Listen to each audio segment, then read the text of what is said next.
자, 요한계시록 7장 5절부터 보세요. 5절부터. 요한계시록 7장 5절부터 보시기 바랍니다. 거기 14만 4천을 지난주에 공부했는데 14만 4천은 이스라엘의 지파에서 각 지파에서 인침을 받은 자들이 12,000명씩 해서 14만 4천이 돼요. 그래서 5절부터 8절까지 보게 되면은 각 지파가 나와 있습니다. 지파도 알아두시는 게 좋아요. 여러분 지난주 유인물 중에 그 유인물을 기준으로 할 테니까 유인물을 보시고 유인물. 자, 5절부터 8절까지 자, 유다 지파 있죠? 그 다음에 루벤 지파, 그 다음에 갓 지파, 그 다음에 아셀 지파, 그 다음에 납달레 지파, 그 다음에 므낫세 지파, 그 다음 시므온 지파, 그 다음에 레위 지파, 그 다음에 이사갈 지파, 그 다음에 스불론 지파, 그 다음에 요셉 지파, 베냐민 지파, 각각 12,000, 12지파에서 14만 4천의 인침을 받았다는 겁니다. 12지파 그렇게 알아두세요. 밑에 참조, 잊어버린 10지파가 있습니다. 요걸 솔로몬이 죽은 다음에 이스라엘이 분산돼요. 그래서 이스라엘 왕국을 북왕국이라 하는데 거기 10지파로 구성되어 있었고 밑에는 남왕국이라고 있어요. 그 남왕국은 주로 2지파로 구성되어 있었습니다. 그래서 남왕국 혹은 유다 왕국이라고 하는데 그 이유는 유다 지파와 베냐민 지파로 구성되어 있습니다. 그런데 대부분이 유다 지파였기 때문에 유다 왕국으로 불려졌어요. 요 2지파를 제외한 나머지 10지파가 소위 잊어버린 10지파예요. 잊어버린 10지파도 알아두시니 좋습니다. 이거. 자, 설판 보세요. 솔로몬이 죽고 난 다음에 이스라엘이 분산돼요. 그래서 하나는 이스라엘 왕국이 있는데 이걸 북쪽에 위치했기 때문에 북왕국이라고 그래요. 또 남왕국이 있는데 남왕국은 유다 지파하고 베냐민 지파로 구성되어 있습니다. 또 레위 지파가 약간 있었다고 그러지만 주로 대부분은 유다 지파로 구성되어 있어요. 그래서 이 남왕국을 유다 왕국이라고 합니다. 그래서 유다와 베냐민 지파를 제외한 나머지 10지파가 전부 북왕국에 속해 있었어요. 이 10지파가 잊어버린 10지파입니다. 이름 정도는 알아두시는 게 좋아요. 그래서 거기 보면 이스라엘의 잊어버린 10지파, 즉 이스라엘 왕국에 잊어버린 10지파. 자, 한 번씩 따라하세요. 루벤, 시므온, 단, 납달리, 갓, 아셀, 이사갈, 스불론, 에브라임, 므낫세. 잊어버린 10지파에서 북방의 지파라고 그러고 북왕국이라고 그래요. 밑에 남방의 유다 왕국은 유다와 베냐민에서 구성되어 있는데 거의 대부분이 뭘 구성되어 있었다? 유다 지파이기 때문에 또 남왕국을 뭐라고 부른다? 유다 왕국이라고 부르는 거예요. 이스라엘 10지파는 유다 지파하고 베냐민 지파를 제외한 나머지 12지파예요. 그러니까 이스라엘 12지파 중에 2지파가 빠져나갔습니다. 베냐민, 유다 지파하고 베냐민 지파가 합쳐가지고 이스라엘의 남왕국을 구성했어요. 그렇게 이해하시면 되겠습니다. 참조를 알아두시면 도움돼요. 우리가 아주 많이 씁니다. 잊어버린 10지파 많이 쓰는데 10지파 구성원 정도는 알아두시는 게 좋아요. 이런 정도로. 자, 그 다음에 9절부터 17절까지는 중요한 기록이 있습니다. 요한이 누굴 받는가 하면은 7-5 유인물 설명물 보세요. 7-5 저 오른쪽 맨 위에 찾았습니까? 네. 자, 요한은 하나님과 어린 양을 경배하며 복천인의 영광과 왕국의 영광을 누릴 승용될 큰 무리를 보았습니다. 이 큰 무리가 흰 옷을 입었고 종려가지를 들었다고 그래요. 흰 옷, 화이트 로우라고 하는데 흰 옷은 희다는 건 정결을 상징해, 퓨러티 해가지고 옷은 프리스트후드 파워라고 그래서 신권의 권능을 상징합니다. 거기에 적어놨어요. 이런 흰옷, 희다는 것은 정결을 상징하는 거고 옷은 권능의 상징이에요. 그래서 신권의 권능을 상징한다. 그렇게 보시면 되고 또 그들이 뭘 들었는가 하면은 종려가지를 들었어요. 종려가지는 기쁨과 승리로 알려져 있습니다. 기쁨과 승리의 상징. 기쁨, joy, 승리, triumph. 기쁨과 승리의 상징으로 알려졌어요. 9절 봐요. 9절. 자, 그래서 9절부터 10절까지 보는데 특히 10절, 11절, 12절 같은 경우는 메시아에 대한 경배와 사랑을 표현한 내용입니다. 한번 읽어보도록 하죠. 양희수 자매님, 9절부터 12절까지 한번 읽어봐요. 네. 이 일 이후에 내가 보니 각 나라와 족속과 백성과 방언에서 아무도 능히 셀 수 없는 큰 무리가 나와 흰옷을 입고 손에 종려 가지를 들고 보좌 앞과 어린 양 앞에 서서 큰 소리로 외쳐 이르되 구원하심이 보좌에 앉으신 우리 하나님과 어린 양에게 있도다 하니 모든 천사가 보좌와 장로들과 내 생물의 주위에 서 있다가 보좌 앞에 엎드려 얼굴을 대고 하나님께 경배하여 이르되 아멘. 찬송과 영광과 지혜와 감사와 존귀와 권능과 힘이 우리 하나님께 세세토록 있을지어다. 아멘 하더라. 감사합니다. 자, 거기 보면 이 일 후에 내가 보니 각 나라와 족속과 백성과 방언에서 아무도 능히 셀 수 없는 큰 물이라고 되어 있죠? 네. 여러분 위에 영문을 보면 더 재미있어요. A great multitude라고 그랬습니다. 이 말은 이루 헤아릴 수 없는 큰 물이라는 뜻이에요. Which no man could number. 어떠한 사람도 셀 수 없을 만큼 굉장히 큰 물이니까 승여에 이를 자들이 숫자가 어떻다는 겁니까? 많다는 거예요? 적다는 거예요? 많다는 거예요. 해왕국에서 승여에 이를 자들이 많다. 우리에게 아주 고무적인 겁니다. 아주 고무적이고 좋은 거예요. 자, 그 다음에 11절, 12절은 메시아에 대한 경배와 사랑을 표현한 내용인데 특히 12절 보면 찬송과 영광과 지혜와 감사와 권능, 파워입니다. 파워. 그리고 힘. 뭐라고 되어 있어요? 마이티. 거기 화살표 따르면 이제 권능은 파워라고 되어 있고 힘은 뭐라고 되어 있나? 마이티. 능력 같은 뜻입니다. 마이티라고 되어 있어요.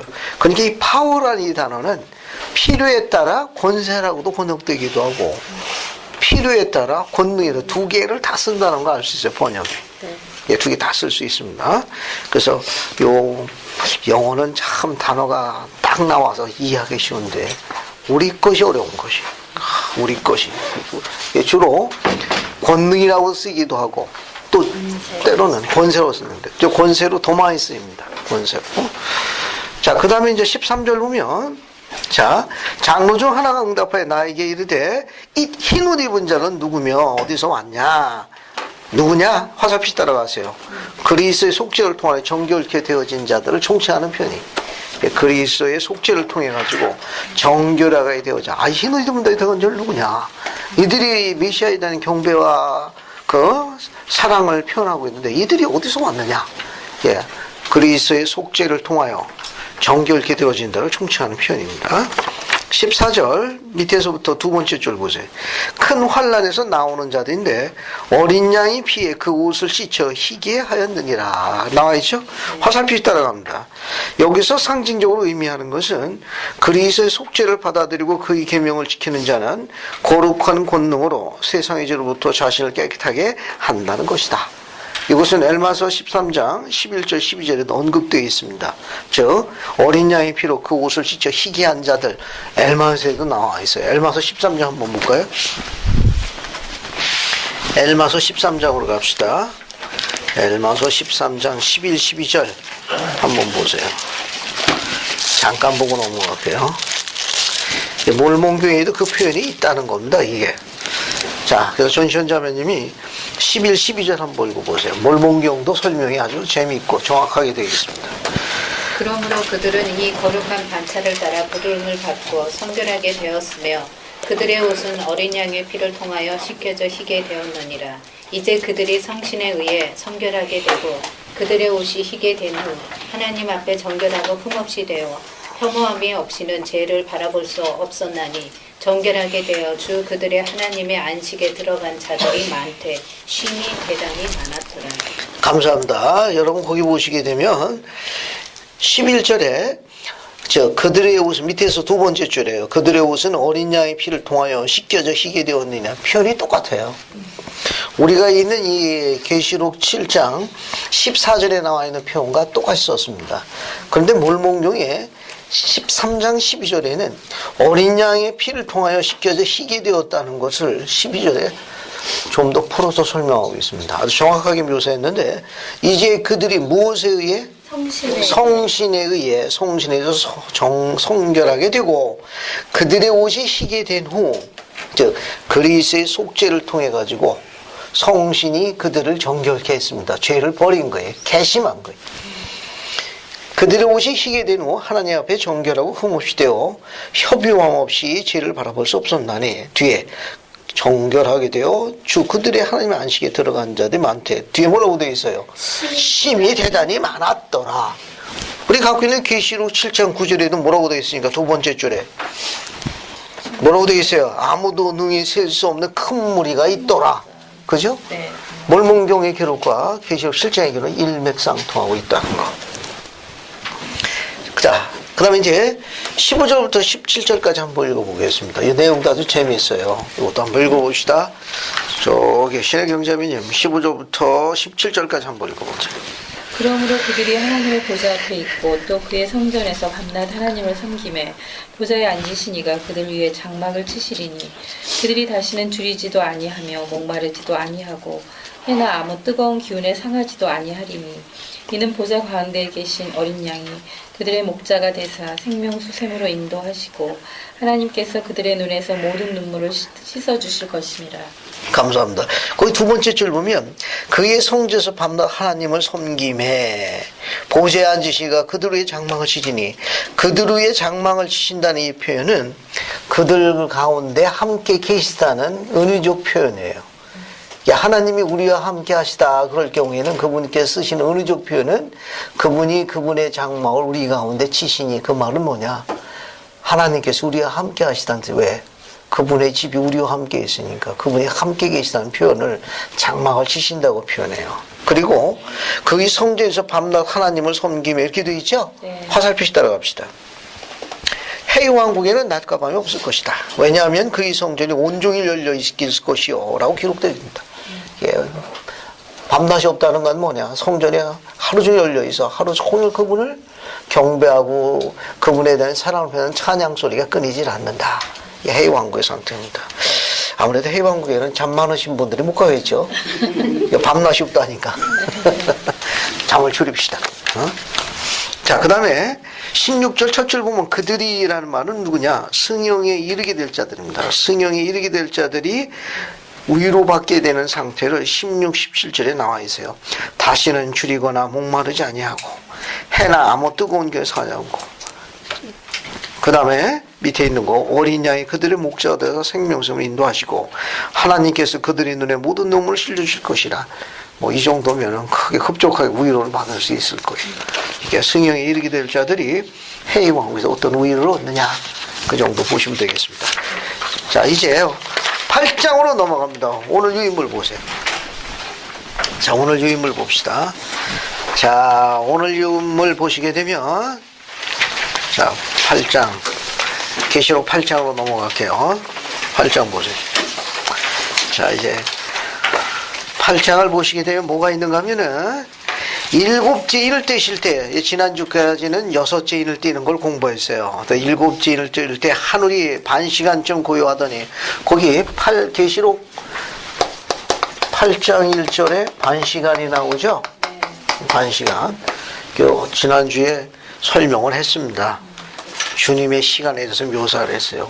요 반 시간은 현재 우리 시간의 30분이라기보다는 주님의 시간으로 보는 게 훨씬 더 정확하다라고 이야기했어요. 그죠? 네. 주님의 시간.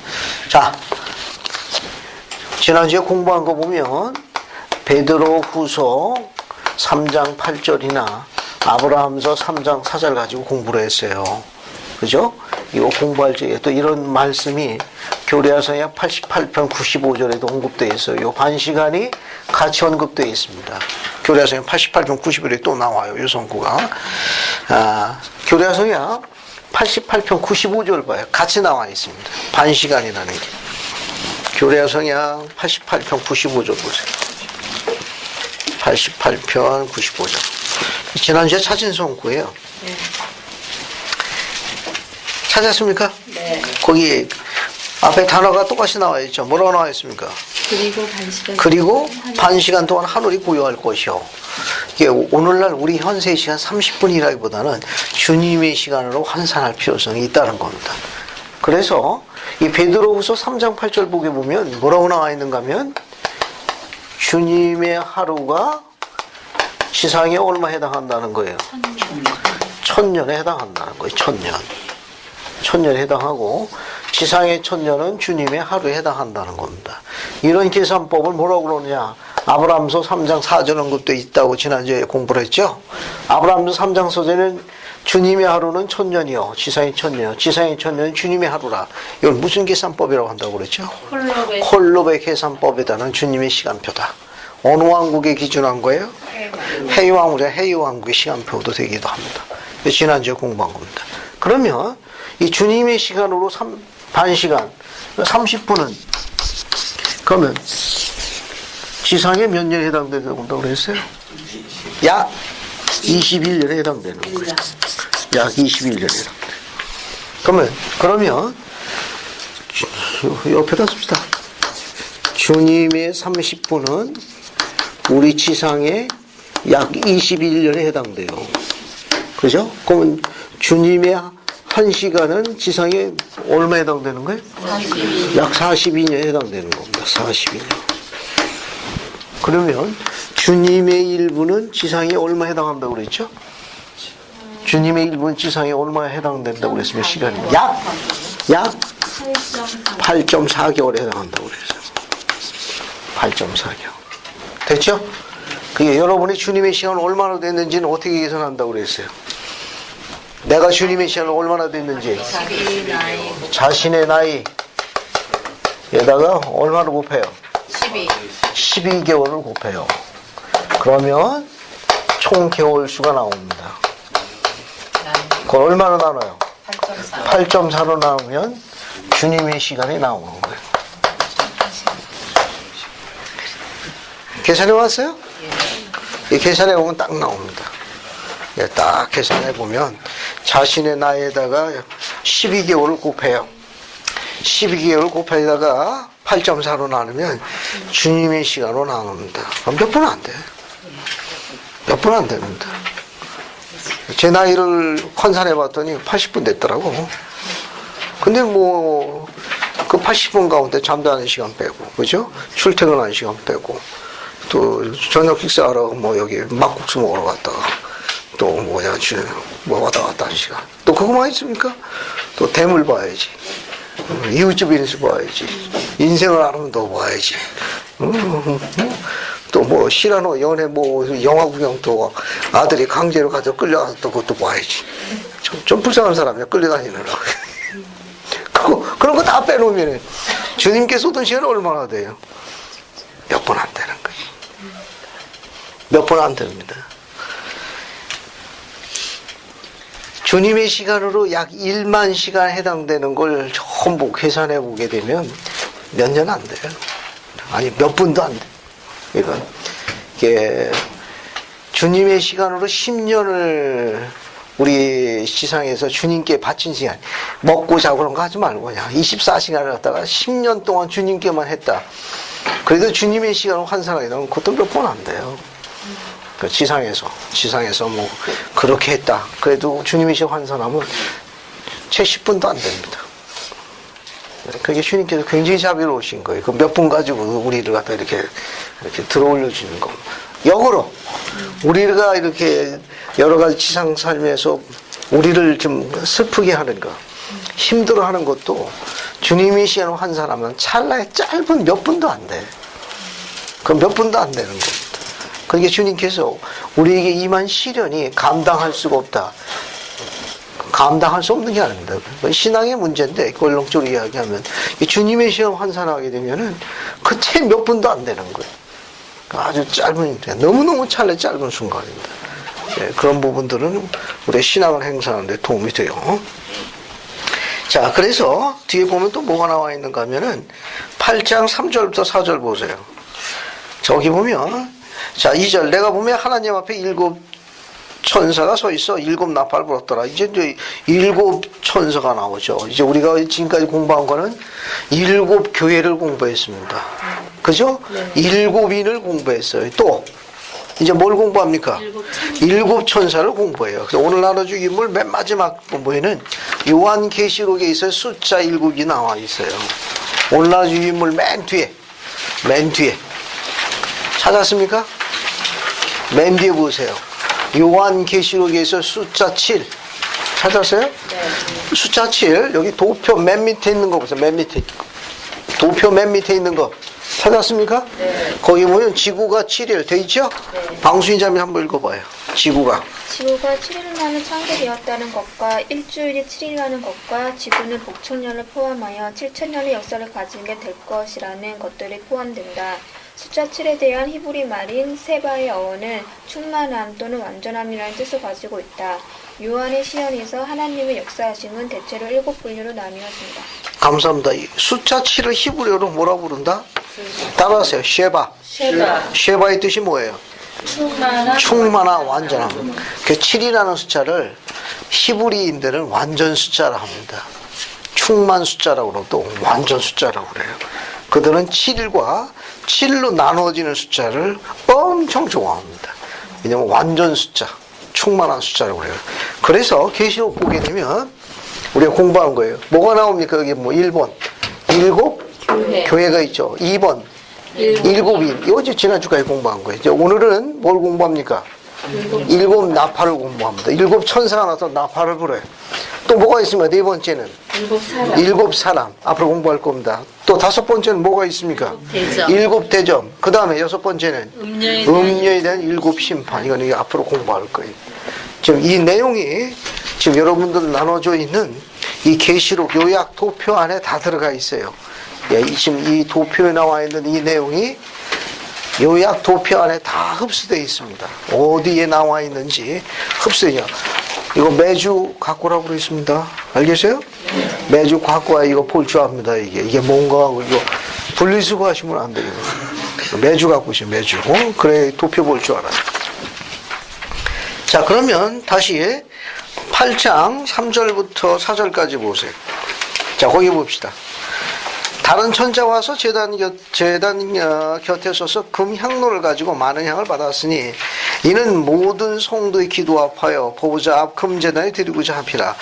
이 번역을 좀 더 직역해 보면 즉 그 천사가 제단 곁에 섰는데 금향로를 가지고 있어요. 금향로를 가지고 있는데 또 많은 향을 받았다는 거예요. 금향로에게 많은 향을 받았는데 그 이유는 뭐냐? 모든 성도의 기도와 합하여 이렇게 되어 있는데 좀 더 직역하면 화살표시 따라갑니다. 모든 성도의 기도와 함께 그것을 그게 훨씬 더 정확한 번역이에요. 이게 모든 성도의 기도와 함께 즉 많은 향을 누구께? 금제단에 바치고자 함이라. 그죠?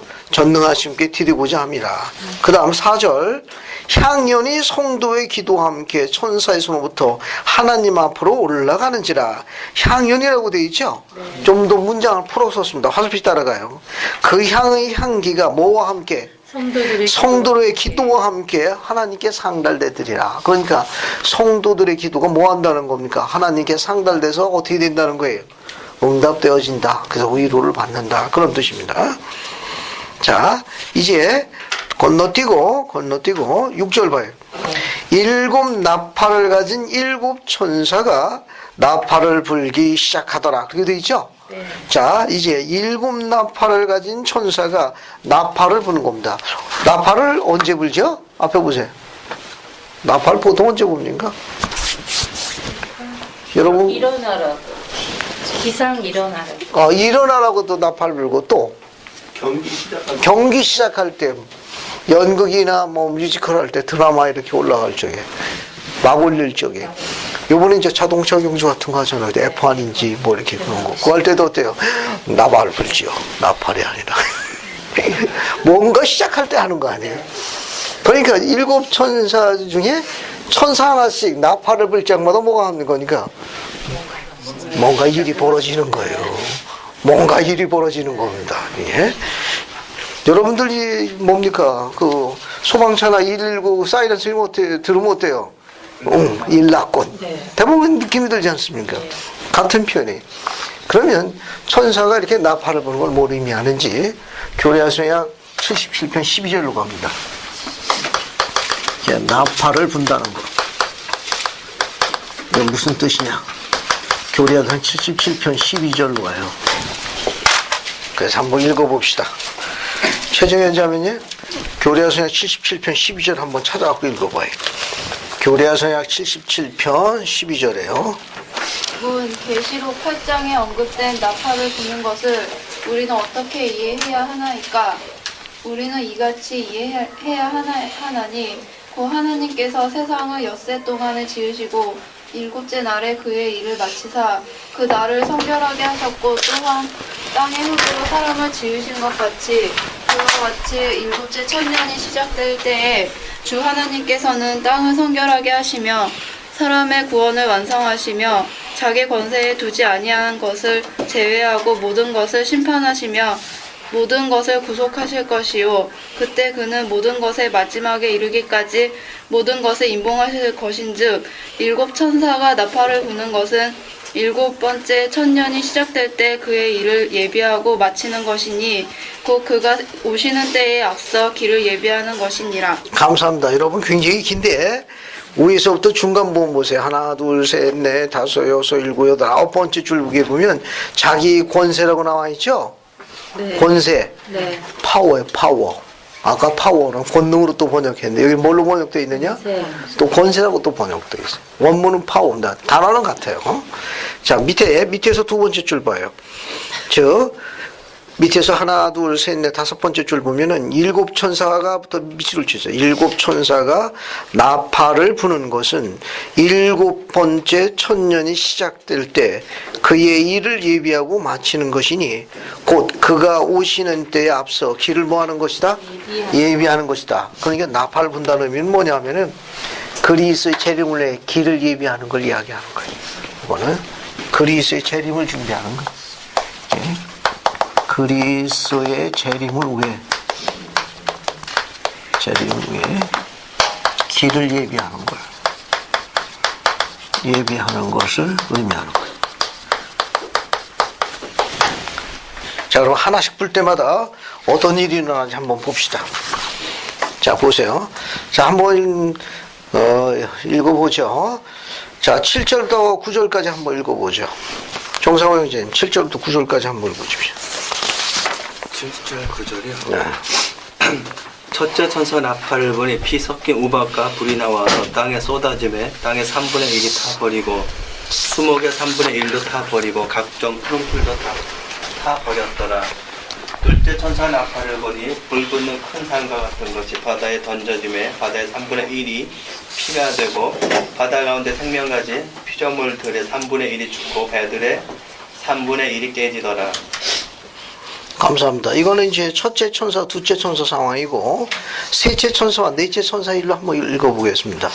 10절, 11절을 장영수 자매님 한번 읽어주세요. 셋째 천사 일에 있는. 셋째 천사가 나팔을 부니 횃불같이 타는 큰 별이 하늘에서 떨어져 강들의 3분의 1과 여러 물샘에 떨어지니 이 별 이름은 썬쑥이라 물의 3분의 1이 썬쑥이 되매 그 물이 썬물이 되므로 많은 사람이 죽더라. 감사합니다. 이보배 자매님 12절, 13절 읽어봐요. 넷째 천사가 나팔을 부니 해 3분의 1과 달 3분의 1과 별의 3분의 1이 사진을 받아 그 3분의 1이 어두워지니 낮 3분의 1은 비춤이 없고 밤도 그러하더라. 내가 또 보고 들으니 공중에 날아가는 독수리가 큰 소리로 이르되 땅에 사는 자들에게 이는 새 천사들이 불어야 할 나팔 소리가 남아 있음이로다 하더라. 감사합니다. 조금 전에 나팔 소리 났죠? 자, 이제 계시록에 보면 화가 있도다. 세 가지 화가 있는 걸로 나와 있습니다. 첫째 화, 둘째 화, 셋째 화가 나와 있어요. 즉, 이 첫째 화는 두 가지로 나눠집니다. 첫째 화는 두 가지로 나누는데, 하나는 소위 핵전이라는 거고, 하나는 소위 화학전입니다. 핵전에 관계되는 건 첫째 천사의 나팔 사건하고 관련이 있고, 이게 둘째 천사, 그 다음에 셋째 천사의 나팔 관련이 있습니다. 그리고 하나 더. 요거 넷째, 지금 공부하고 있는 거. 넷째 천사의 나팔은 첫째화에 해당되는데, 첫째 화가 두 가지가 있어요. 핵전과 화학전인데, 이 화학전은 다섯째 천사와 관련이 있습니다. 다섯째. 둘째 화는 여섯째 천사와 관련이 있어요. 셋째 화는 일곱째 천사와 관련이 있습니다.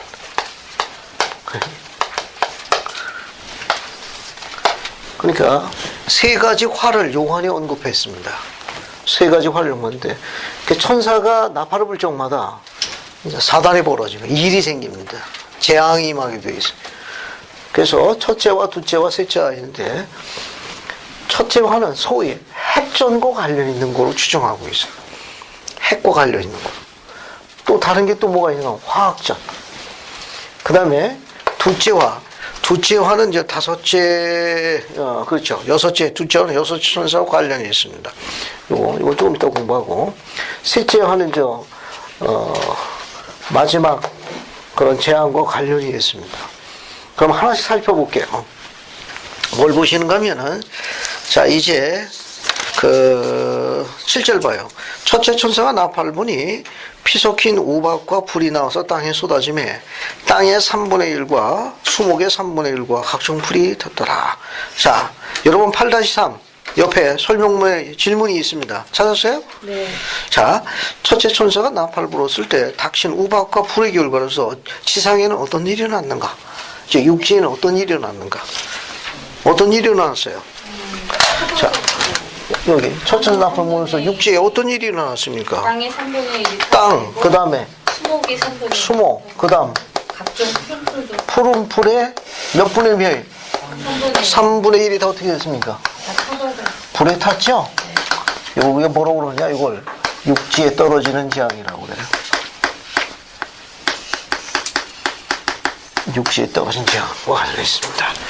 소위 핵전의 영향력으로 추정하고 있는 견해예요. 그러니까 거기 보면 우박과 불이 나와서 땅에 쏟아졌는데, 땅의 3분의 1, 수목의 3분의 1, 푸른 불의 3분의 1, 불에 다 타버렸어요. 육지에 떨어지는 재앙, 핵전의 하나 영향력으로 보고 있습니다. 둘째 천사, 8절. 둘째 천사가 나팔을 부니 불 붙는 큰 산 같은 것이 바다에 던져짐에 바다의 3분의 1이 피가 되고, 바다 가운데 생명 가진 피조물들 3분의 1이 죽고, 배들의 3분의 1이 깨지다가 파괴되더라, 그런 말입니다. 옆에 유인물 8-4 설명문의 질문을 봅시다. 둘째 천사가 나팔을 불었을 때 3분의 1이 변하거나 파괴된 세 가지는 각각 무엇이냐? 바다에 떨어지는 재앙이. 이거는 뭐 어떻게 됐어요? 바다의 3분의 1이 피. 바다가 뭘로 변했습니까? 피로 바뀌었어요. 그죠? 그 다음에 바다 가운데 생명을 가진 피조물들이 어떻게 됐습니까? 3분의 1이 저기 3분의 1이 다 죽어버렸어요. 바다에 3분의 1이 피가 돼버렸고, 그 다음에 또 배들의 3분의 1이 배들의 3분의 1이 파괴되었습니다. 파괴됨. 어디에 떨어지는 재앙이에요? 바다에 떨어지는 재앙이에요. 바다에 떨어지는 재앙입니다.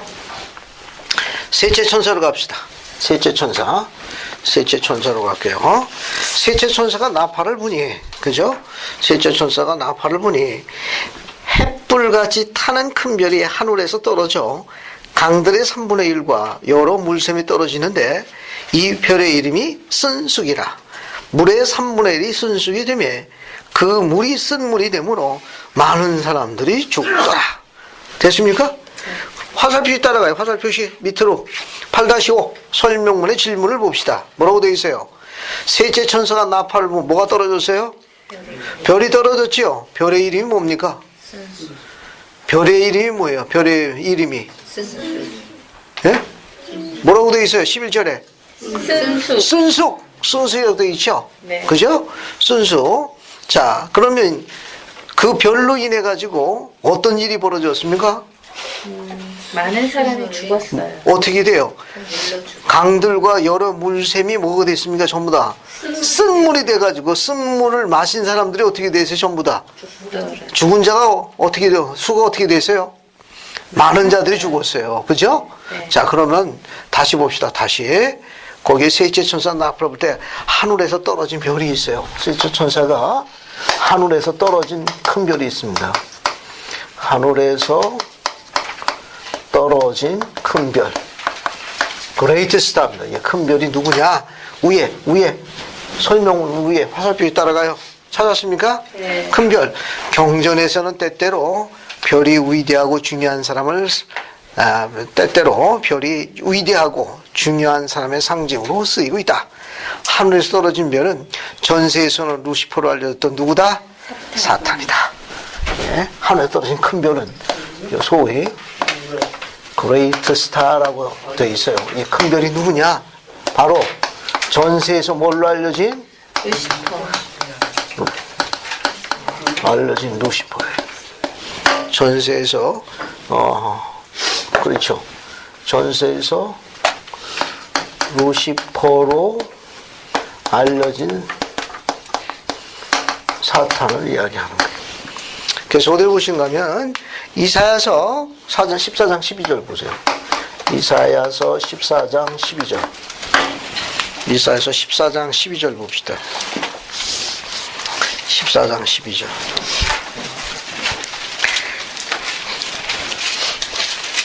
이사야서 14장 12절 봐요. 이사야서 14장 12절.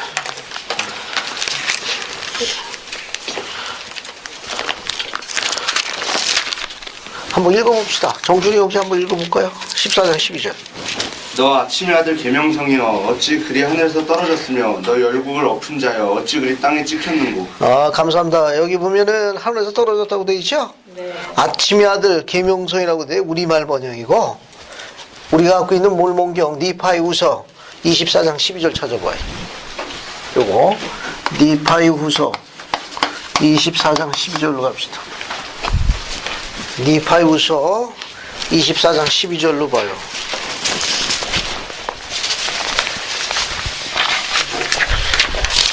그래서 한번 읽어, 김정희 자매님 한번 읽어 주시겠습니까? 니파이 후서 24장 12절입니다. 아침에 아침이 있어요. 어찌 내가 하늘에서 떨어졌느냐. 열국을 역하게 한 내가 지키어 땅에 떨어졌느냐. 감사합니다. 거기 12절에는 뭐라고 되어 있어요? 맨 앞에 아침의 아들 뭐라고 되어 있어요? 루시퍼요. 원문이 똑같아요. 네. 원문은 같은데 원문은 똑같아요. 여기 이제 루시퍼 원문은 같아요. 루시퍼로 번역해야 맞는 거예요. 루시퍼라고 번역해야 맞다 그런 말이에요. 자, 조금 더 공부할게요. 이 사탄, 전세에서 루시퍼로 알려진 사탄은 전세에서는 루시퍼로 알려졌고 현세에서는 뭘로 알려진 거예요? 쫓겨나다가 사탄 알려졌습니다. 이 사탄의 닉네임이 뭡니까? 별명, 애칭이 악마.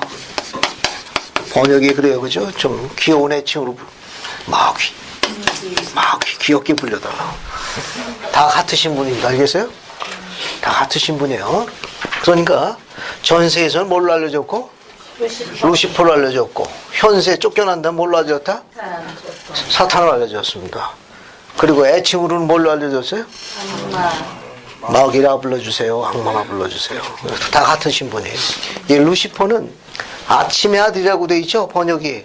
아침의 아들 루시퍼요. 빛의 아들이라는 뜻이에요. 빛을 가진 자라는 뜻입니다. 그는 창세 이전에 고귀한 크신 직분에 올라가 있는 큰 자 중에 하나였어요. 그 이름이 그래요. 이름이. 얼마나 큰 막강한 힘을 갖고 있었는지 세 사람 중에 하나를 휘어잡을 만큼 능수능나 권능선에 있는 사람. 그 영들 중에 셋 중에 하나가 그를 따랐으니까 대단한 거예요.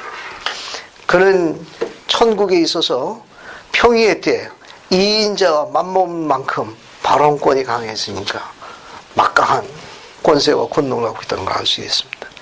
루시퍼예요. 루시퍼. 빛의 아들. 빛을 가진 자. 그래서 이제 계명사가 번역한 거예요. 그거는. 그리고 이 사탄. 이건 히브리예요. 악마의 히브리식 공식 표현이에요. 악마, 마귀. 이거 데블이라고 그래요. 이 데블, 악마의 히브리식 공식 표현 이름이 뭐냐? 세이탄이. 알겠어요? 그러니까 악마, 마귀의 히브리식 공식 표현 이름이 바로 사탄이에요. 사탄. 됐습니까? 사탄. 그렇게 정리해 두면 돼요. 그러니까 요 사탄, 이 악마, 마귀, 예, 그런 이름을 갖고 있는 히브리식 공식 표현이에요. 그러니까 여러분 유인물에 보게 되면 조금 정리해 놨어요. 정리한데 사탄은 에드버설이라고 그래가지고 적대자, 대항자라는 뜻입니다. 요 뜻은 요 사탄이라는 뜻은 적대자, 대항자라는 뜻을 갖고 있어요. 예. 데블, 악마, 마귀라는 뜻은 중상자, 모략자라는 뜻이에요. 모략자. 루시퍼는 아침의 아들, 빛을 가진 자, 그런 뜻이에요. 그런 뜻입니다. 알아두시면 도움이 돼요. 칠판 보세요. 칠판 봤습니까? 칠판. 그래도 사탄이 시상에 와서 자기도 사업하잖아요. 하나님 사업하듯, 그죠? 그 명함이 필요하다고. 명함은 이제 공식 이름은 뭐가 돼요? 사탄이. 그다음에 전직 루시퍼. 그다음에 애칭 뭐가 돼요? 마귀. 혹은 악마라 불러주세요. 이렇게 만드는 거예요. 그 명함은 이렇게 돼 있는 거예요. 됐어요? 공식 이름은 사탄이라 불러주세요. 전직은 뭐예요? 3분의 1을 퍼왔어요. 루시퍼예요. 불편하시면 뭐라고 불러도 돼요? 마귀라 불러주세요. 됐습니까? 예, 사탄은 적대자, 대항자라는 뜻이. 적대, 대항자라는 뜻이. 마귀, 악마는 중상하는 자, 모략하는 자. 루시퍼는 아침의 아들, 빛을 가진 자. 재밌죠? 한 번만 알아두시면 재밌습니다, 이거. 자, 그 다음 봅시다. 자, 그 다음에, 그게 강들의 3분의 1과 여러물에 떨어져가지고, 그 물이 어떻게 됐어요? 전부 다. 쓴물이 됐어요. 쑥이 되고 써버렸어요. 그래서 그 물이 쓴물이 되면 많은 사람들이 그 물을 먹고 어떻게 되었습니까?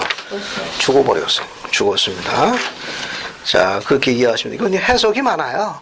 이거는 뭐 정확한 건 아닌데 악마를 따른 자들의 영적인 죽음 뭐 이런 게 설명하는 학자들도 있고 혹은 핵전에 의한 낙진이 물과 샘에 떨어져 가지고 오염돼서 죽었다는 설명도 있고 예, 의견은 있습니다만은 그냥 문자 그대로 이해하시는 게 좋겠어요. 이거는 그래서 설득력 있는 것 중에 하나는 즉 악마를 따른 마귀를 따른 사악한 자들에게 임하는 비통한 그런 죽음, 영적인 죽음 뭐 이런 정도를 해석하는 경우가 훨씬 더 많습니다. 또 어떤 학자들은 핵전에 의해 가지고 이게 물에 오염이 돼 가지고 물 먹고 이게 이렇게 죽는 그런 끔찍한 상황도 이야기하고 있다. 근데 우리는 그냥 있는 그대로만 이해하면 좋겠습니다. 자, 12절 보세요. 12절 보세요. 자, 거기 보면 넷째 천사가 나팔을 부니 해의 3분의 1, 달의 3분의 2, 별의 3분의 2 타격을 받아. 이 타격을 받아라는 말은 옆에 화살표시 따라가요. 화살표가 더 정확합니다. 강탈을 당하여 그것들의 3분의 1 어두워지니 낯이 그 3분의 1 동안 비치지 못하더라. 그게 뭐가 됩니까? 천재지변이 되는 거예요. 이 천체에 변화가 생긴 거예요. 그러니까 뭔지는 모르지만 뭔가 영향력을 받은 거예요. 이건 그렇게 이해하시면 되겠어요. 그럼 13절. 내가 보고 공중에 나는 독수리가 되어 있죠? 네. 독수리 아니고 원문은 엔젤 해가지고 천사라고 되어 있습니다. 천사로 번역하는 게 맞아요. 이 번역이 이건 너무 의역됐습니다. 또 내가 보고더니 하늘 공중에 나르는 독수리가 아니고 한 천사가 그럽니다. 한 천사가 큰 소리로 땅에 사는 자들에게 화가 있으리니 즉 이 세 천사가 불의 나팔 속에 남아있더라. 앞으로도 계속해서 더 남아있더라. 그런 말입니다. 여기까지가 이제 넷째 천사까지. 그래서 이게 첫째 천사의 나팔은 육지에 떨어지는 장, 둘째 천사는 뭡니까? 바다에 떨어진 장으로 알려져 있고, 요 셋째 천사는 사악한 자들의 비통한 영적인 죽음 정도로 이해하는 부분도 있고, 낙진으로 인한 오염된 상태를 보는 견해도 있다는 거. 넷째 천사가 불었을 때 어때요? 천체의 기상에 변화가 생긴다는 거. 그 다음에 이제 다섯 번째 천사는 이제 9장으로 넘어갑니다. 9장 보세요. 자, 9장은 첫째 화의 화학전에 해당되는 부분입니다. 거기 보세요. 자, 거기 봅시다. 이제 9장 보세요. 9장. 다섯째 천사가 나팔을 불며 내가 보니 하늘에서 땅에 떨어진 별 하나가, 거기도 별 하나가 나와 있죠? 이 별도 누굴 이야기해요? 사탄을 이야기하는 거예요. 사탄. 알겠어요? 사탄. 전직이 뭐다? 루시퍼예요. 루시퍼. 자, 하늘에서 땅에 떨어진 별 하나가 있는데 그가 어떤 열쇠를 갖고 있어요? 무저갱이라고 되어 있죠? 무저갱 화살표시 따라갑니다. 영문은 바텀리스 피트라고 그래요. 바텀리스 피트라는 건 무슨 뜻인가 하면은, 바텀 하면 바닥이라는 뜻이에요. 리스라는 건 바닥이 없는, 피트라는 건 구덩이. 그러니까 이런 구덩이인데 이 바닥이 안 보이는 거예요. 바닥에 안 보이는 거예요. 그래서 바닥에 안 보이는, 거기 나와 있는 대로 끝없이 깊은 구덩이에요. 이건 아주 바닥이 안 보이는 구덩이. 이거 지옥을 상징하는 거예요. 지옥을 상징. 지옥의 열쇠는 누가 갖고 있어요? 사탄이 갖고 있는 거예요. 사탄이 갖고 있는 거예요. 그걸 설명하는 거예요. 그가 무저갱의 열쇠를 받았더라. 사탄은 자기 왕국의 열쇠를 갖고 있어요. 2절. 그가 무저갱을 여니 그 구멍에서 큰 화덕에 연기 같은 연기가 올라오매 해와 공기와 그 구멍이 연결해요. 어두워지더라. 그죠? 자, 이게 열리고 나니까, 칠판 보세요. 이 무저갱에 이 문이 열리고 나니까 이 무저갱 바닥부터 있었던 게 뭐가 올라왔습니까? 거기 뭐가 나와 있어요? 2절에 무저갱을 여니 그 구멍에서 큰 화덕에 시커먼 연기가 올라와가지고 해와 공기가 온 세상을 전부 어떻게 했어요? 다 덮어버렸어요. 그죠? 화살표시 따라갑시다. 화살표시 9-2 봐요. 9-2. 봤습니까? 사탄의 무저갱이 문을 열었다 하면 악을 선동하고 악령과 그 영향력을 세상에 퍼뜨리고 가득 채운다는 것한다. 무저갱에서 올라온 이 연기는 거짓과 미혹, 죄와 슬픔, 도덕적 타락과 흑암의 세력을 총칭한다. 정리됐습니까? 사악한 모든 영화들이 전부 지상으로 뒤덮은 거예요. 언제? 여기 다섯 번째 천자가 나팔로 이야기하는 온 세상, 그 나와 있는 대로 거짓과 미혹, 죄와 슬픔, 도덕적 타락과 흠악의 암흑의 세력이 온 세상을 뒤덮었습니다. 자, 그 다음에 이제 어딜 보시는가 하면은 3절부터 보세요. 3절부터 쭉 봅시다. 3절부터. 이것도 재밌어요. 3절부터 보시면은 또 황충이 연기 가운데로부터 땅 위에 나오매 그들이 땅에 있는 전갈의 권세와 같은 권세를 받았더라. 그도 있죠? 네. 황충. 영문은 로커스트. 메뚜기 떼를 이야기합니다. 메뚜기 떼들. 다 좋아요. 화살표시 따라가요. 메뚜기들, 로커스트스. 뭘 나타낸다? 사악한 자들. 위크드맨, 사악한 자들을 총칭하는 거예요.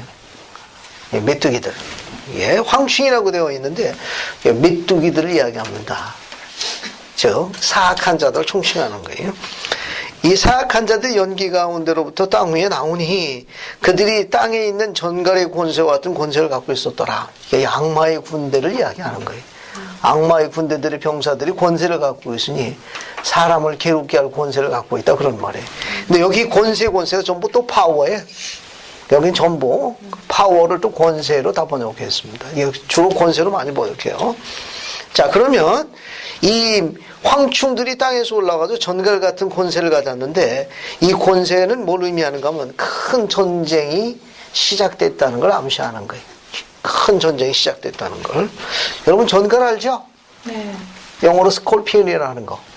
그 꼬리에 이렇게 독침이 있지 않습니까? 네. 혹시 독침에 쏘여보신 분 있어요? 전갈에? 경험 있는 분? 그 간증으로 들으면 실감 있을 것 같은데. 본 적은 어? 정신승제 혹시 알아? 그 제가 군대에 있을 때 아, 그럼 군대 얘기 좀 해줘. 전갈력이 경험이 없어요. 나도 경험이 없거든. 어때요, 그거? 어디서 전갈 군대가?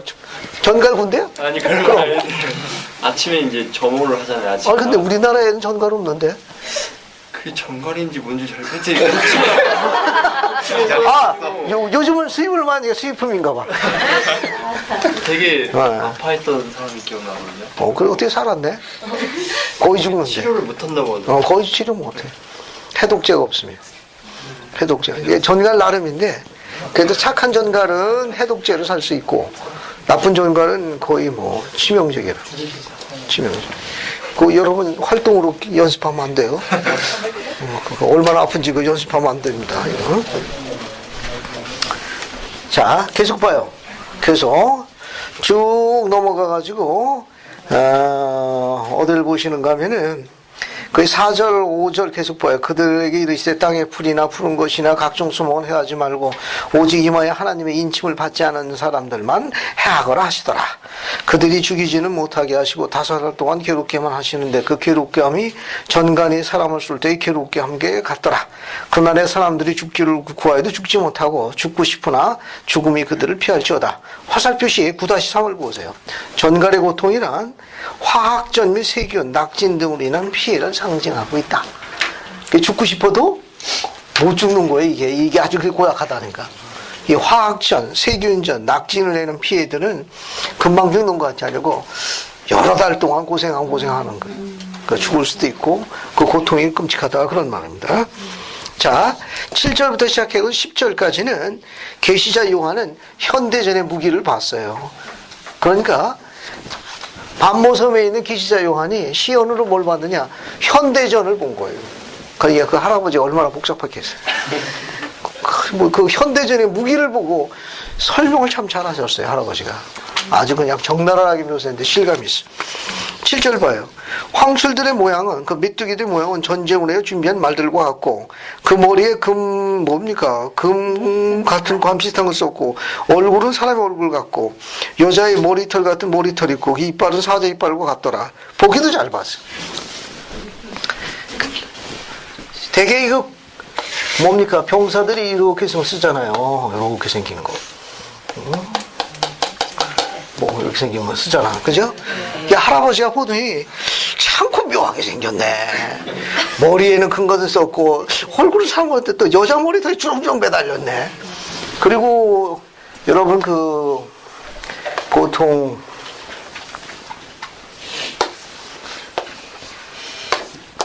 여기 보게 되면 이렇게 사자 이빨 그려놓고 하는 수륙양궁차 같은 거 본 거 기억나요? 네. 할아버지가 눈도 밝아. 보기도 잘 봤어. 그 이빨은 사자 이빨 같더라. 이름을 알 수가 있어야지. 본 그대로 쓰신 거예요. 본 그대로. 자세하게. 그 다음에 9절. 철 호신경 같은 호신경이 있더라. 그 문장을 좀 바꿔 썼습니다. 원문을. 그들의 흉배는 철 흉배 같았으며, 이 흉배라는 말이 원문이 플레이스예요. 이 블레스라는 말은 가슴이라는 뜻이고, 플레이스라는 건 철과 갑옷을 이야기합니다. 예, 갑옷의 가슴바디. 예, 그들의 흉배는 철 흉배 같았더라. 이 메뚜기들이 어때요? 뭐 이상한 거 다 뒤집어 쓰고 뭘 입었습니까? 군복을 입은 거예요. 네, 군복 입은 걸 표현한 거예요. 요즘 뭐 어떻습니까? 군인들 기본 복장에 방탄복부터 다 기본으로 입잖아요. 기본으로. 예. 할아버지가 그 이름은 뭔지는 모르지만 철 흉배 같은 갑옷에 그런 가슴바디 같은 걸 두르고 있더라 그런 말입니다. 자, 그 다음에 그 날개들의 소리는 병거와 많은 말들이 전쟁터로 달려가는 소리가 같더라. 화살표 따라갑니다. 날개 소리는 전쟁터로 달려가는 많은 말들이 끄는 병거와 같다. 이 병거와 같다는 뭐냐? 전차라든지 그 밖에 여러 가지 많은 그런 차량, 뭐 탱크 이런 걸 전부 다 본 거예요. 얼마나 시끄럽습니까? 푸드덕거리고 하는 게 날개 푸드덕거리는 것 같더라. 그러니까 이름은 뭔지는 모르지. 탱크인지 수령양전시 뭐 이런 건 잘 모르지만 어쨌든 날개가 푸덕하면 몰려가더라. 꼭 메뚜기들이 몰려가는 것 같더라. 이렇게 이야기했습니다. 10절 보세요. 전갈과 같은 꼬리와 쏘는 살들이 있어 그 꼬리는 5살 동안 사람을 해하는 권세가 있다. 이때 권세도 파워. 자, 그런 메뚜기들, 황충들 이런들이 갖고 있는 권세는 그렇게 해하게 할 고통을 주고 죽음을 가져오는 권세를 갖고 있더라. 현대전의 무기를 보고 그 살상에 대한 후유증을 본 겁니다. 이건 11절 보세요. 그들에게 왕이 있으니 무조갱의 사지라. 이 무조갱의 사자가 곧 누구냐? 누구예요? 사탄의 무조갱의 사자. 야, 히브리어로는 그 이름이 아바돈이요. 헬라어로는 그 이름이 아볼론이라 하더라. 야, 참 이거 뭐 이름도 잘 졌어요, 그죠? 아바돈, 아볼론 이거 뭐 게임지 여러분 컴퓨터 게임에 나오는 이름도 아주 이런 거 아주 많이 나옵니다. 이게 다 이런 데다 따갖고 온 거예요. 화살표 따라고 위에 올라갑니다. 설명문을 붙여놨어요. 히브리어, 그리스어 모두 이 두 개, 아바돈, 아볼론이라는 것은 즉 히브리어의 아바돈, 헬라어는 그리스어를 이야기해요. 아볼론은 모두 멸망하다, 멸망이라는 이름에서 나왔다. 이 이름은 사탄에게 알맞는 칭호인 파괴자를 의미하고 있다. 두 개가 다 멸망하다, 멸망, 파괴자라는 뜻을 갖고 있어요. 이 두 이름과 관련 있는 악마 이름 중 또 다른 이름 하나가 있는데 그것은 모세서 5장 20절 보면 멸망으로 알려져 있습니다. 또 계시도 되어 있어요. 이 멸망은 완전의 이름, 멸망을 뜻한다. 우리 계시가 더 정확하니까 두 개 다 읽어봅시다. 우선 모세서 5장 24절 한번 읽어볼게요. 모세서 5장 24절. 모세서 5장 24절 봅시다. 모세서 5장 24절. 24절 한번 읽어볼게요. 이것도 아주 재밌는 표현이에요. 김정희 자매님, 모세서 5장 24절 한번 읽어주십시오. 이는 이때로부터 너는 그의 거짓의 아비가 될 것이니 너는 멸망이라 불리우리라. 이는 너도 또한 세상이 있기 전에 있었으니. 감사합니다. 거기 보면은 멸망이라는 이름이 나와 있죠? 네. 이건 또 어디에 언급되어 있는가 하면 교리하서 76편으로 갑니다. 교리하서 76편 26, 27절로 가요. 계시는 더 정확하게 되어 있습니다. 교리하서 76편 26, 27절 보세요. 계시는 더 정확합니다. 더 재미있어요. 이거 한번 강미영 자매님 한번 읽어봐요. 26, 27절. 멸망이라 불리더라. 이는 여러 하늘이 그를 위하여 울었으리라. 그는 루시팡이 아침의 아들이더라. 또 우리가 보았나니 보라 그가 떨어졌도다. 아침의 아들이거늘 떨어졌도다. 감사합니다. 아침의 아들 루시퍼가 불리우는 또 다른 이름이 뭐예요? 멸망이요. 멸망. 그래서 악마를 따른 자들을 멸망의 자식이라고 그러는 거예요. 그래서 멸망, 경전에 나와 있잖아. 그 자식들 해가지고. 그죠? 멸망의 자식. 이럴 때 한마디 해보지. 자, 그 다음에, 12절 보세요. 첫째 화는 지나갔으나, 보라, 아직도 이후에 뭐가 있다? 화 둘이 이르리라. 화살표 따라요, 화살표. 이후에 두 가지 화가 더 오리라. 영문은 투입니다, 투. 두 가지 화가 더 있더라. 그러니까, 첫째 화. 여러분 옆에 잠깐 적어 놨어요. 첫 번째 화는 소위 핵전과 화학전으로 추정하고 있습니다. 그래서 첫째 천사의 나팔을 불 때 임한 거는 육지에 떨어지는 장, 둘째 천사는 바다에 떨어지는 장, 셋째 천사는 사악한 자들의 멸망, 네 번째 천사는 천체, 이 기상이변, 이 하늘의 우주에 임하는 그런 이변을 나타낸다. 그 다음에 다섯 천사는 뭐예요? 현대전의 무기뿐만 아니라 뭡니까? 전갈의 고통 해가지고 화학전 같은 거. 이게 첫 번째 화에 해당되는 거예요. 이것만 해도 끔찍한데 뭐가 또 남았다는 거예요. 화가 그래도 두 가지 화가 더 기다리고 있더라. 기대하고 있어라. 개봉박도 그런 내용이에요. 자, 이제 또 봅시다. 어딜 보는가 하면은 13절 또 보세요. 13절. 자, 13절 보면은 여섯째 천사가 나팔을 불 때, 그러니까 둘째 화는 뭐예요? 여섯째 천사예요. 여섯 번째 천사가 나팔을 불 적에 둘째 화가 임한 겁니다. 내가 드린 하나님의 금제단의 뇌뿔에서 한 음성이 나는데 나팔을 가진 여섯째 천사의 말하기를 큰 강 유브라에 결백한 네 천사를 놓아주라. 큰 강 유브라다고 되어 있죠? 선지자 조셉 스미스는 영감역에서 무조갱으로 바꿨었습니다. 이게 무조갱에 결박당한 네 천사가 나오는 거예요.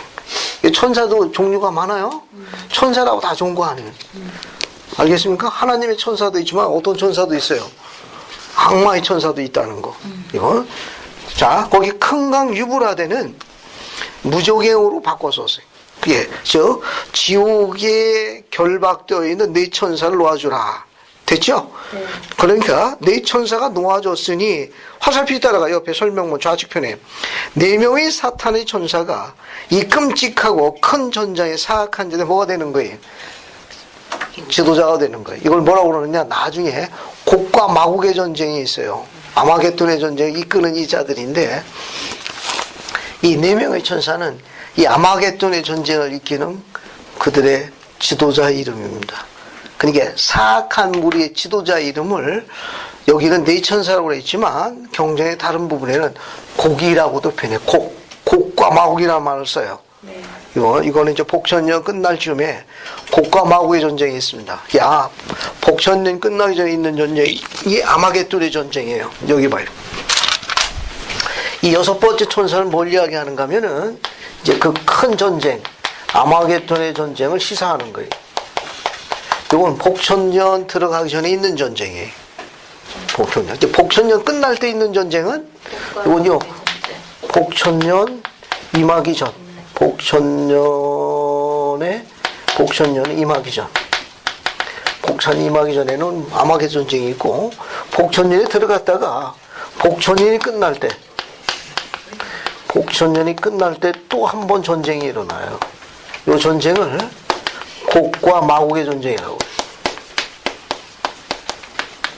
곡과 마곡의 전쟁인데 요거는 곡이라는 건 지도자들을 지칭하는 이름이에요. 사악한 군대를 이끄는 지도자를 총칭하는 거예요. 총칭하는 표현이 사람을 이야기하는 거예요. 사악한 사람을 이야기하는 총칭이고, 요 마곡은 이 사악한 군대가 시작된 장소를 이야기해요. 장소예요. 이게 곡과 마곡의 장소.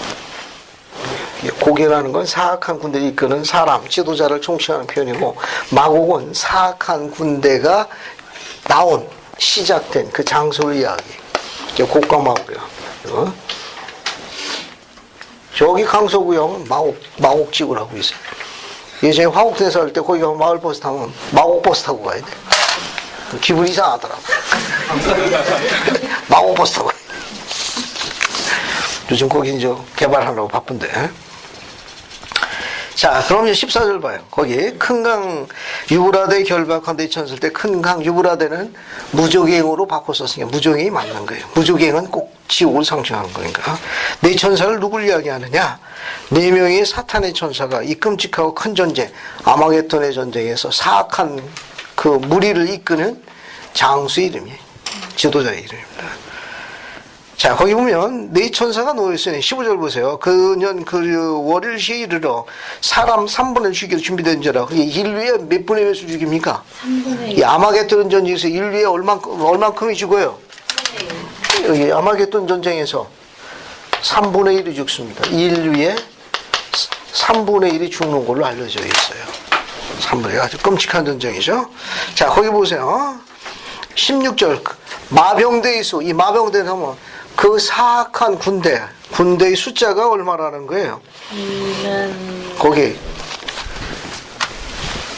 그 요한의 당시의 셈법에 거기는 그 당시 그런 그 숫자의 단위가 없습니다. 2만 곱하기 뭐라고 되어 있어요? 2만 만.